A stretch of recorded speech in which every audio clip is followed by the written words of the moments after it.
Right, so it's Tuesday, December 21st, the week of Christmas, and Bob's been having some issues with a vibration in the car.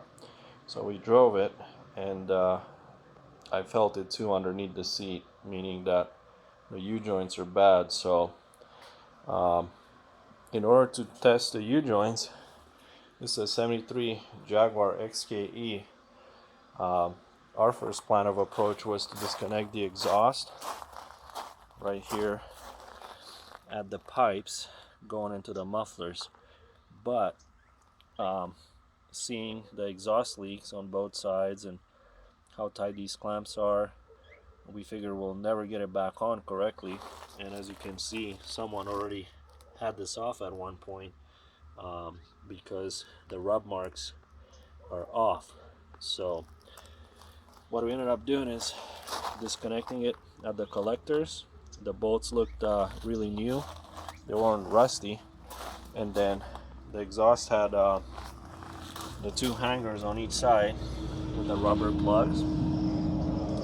So we took those out, and then right here in the back it has this piece of metal sticking out that hooks up in here underneath the car, and this piece right there. So it's just held by just like a regular exhaust hanger. And then we tested the U-joints. The drive shaft has a lot of play in the front U-joint and in the back U-joint. So after we took the exhaust out, we took this heat shield out. The bolts on this were 1/2 inch.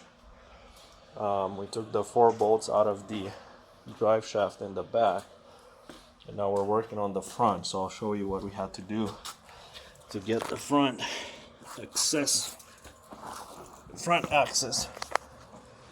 So this piece that you see right here with that 500-pound spring almost looks like a Dodge 518, 46, 47, 48 overdrive housing spring.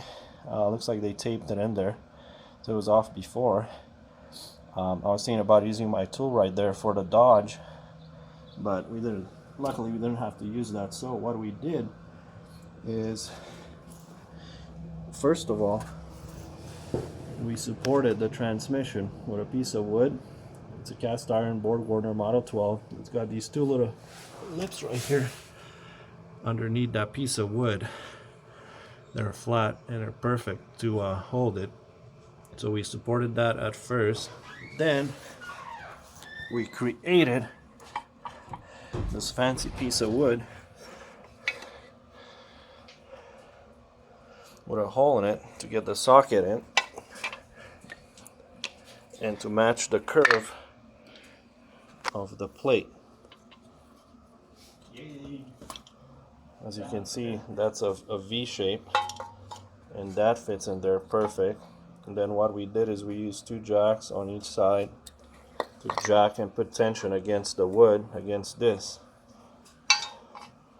and took the knot out and then slowly let it down. So now we are working on taking out the 4 bolts for the front of the drive shaft, which are a pain in the butt. It's all closed up in here, so we almost have one out, working on the other 3.